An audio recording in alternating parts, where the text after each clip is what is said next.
You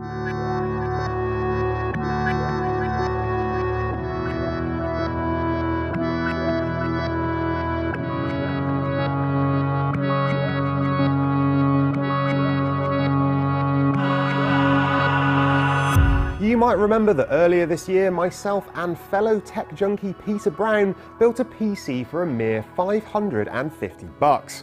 Now that was great and all, but you know what's even better? Spending all the money. Yes, that's right folks, forget meager budgets. This video is all about cramming $4,000 worth of high-end tech into a case and then basking in the warm glow of excessive compute power. Yes, ladies and gentlemen, welcome to GameSpot's Intel X99 Mega Build.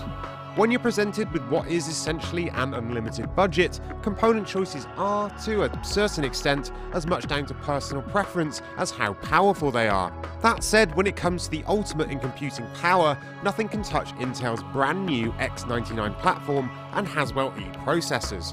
They don't come cheap though, starting at $400 for the 6-core i7 with 28 PCI Express lanes and rising to an eye-watering $1,000 for this, the 8-core i7 5960X with a mammoth 40 PCI Express lanes. Why would you want 40 PCI Express lanes? Well, for those doing triple, quad or 4-way SLI, you can run more cards at higher 16 or 8x speeds. As for the CPU itself, well, this thing is a beast. We're talking 8 cores for 16 threads of processing power, coupled with 20 megs of cache, support for all new DDR4 RAM, making it the only CPU to do so, and a base clock of 3 GHz. You might have noticed though that clock speed is slower than the cheaper Haswell-E chips, and slower than the far cheaper Devil's Canyon i5 and i7s. To be blunt, this CPU is completely overkill for gaming.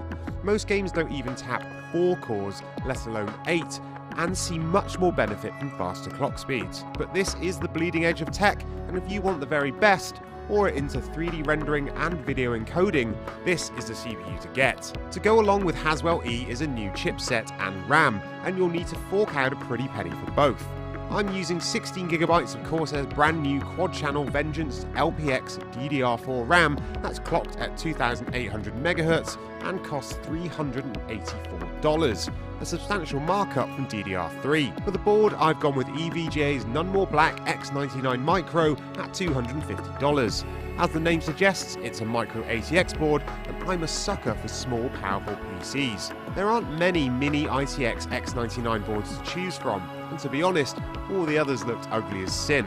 There are trade-offs with the EVGA board though, less PCIe slots, RAM slots, SATA ports, and a so tiny it's useless M2 SSD slot, but you can still build a full and extremely powerful system.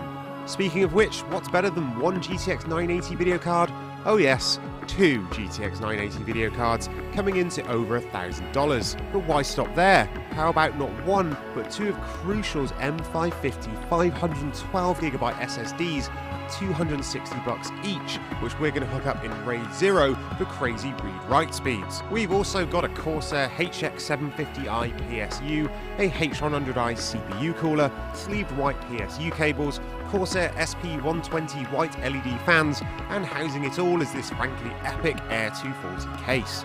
After a string of small case disasters, I'm massively impressed with the space on offer inside the Air 240. Not to mention, it looks freaking awesome as well. The total cost?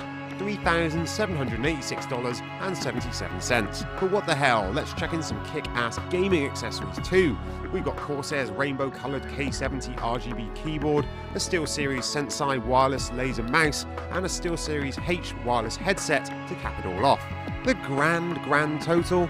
$4,381.76. A mere drop in the ocean for bankers, property tycoons, and spoilt rich kids growing fat and lazy off their parents' millions. But just what can you do with a PC like this? Well, let's put it together and find out.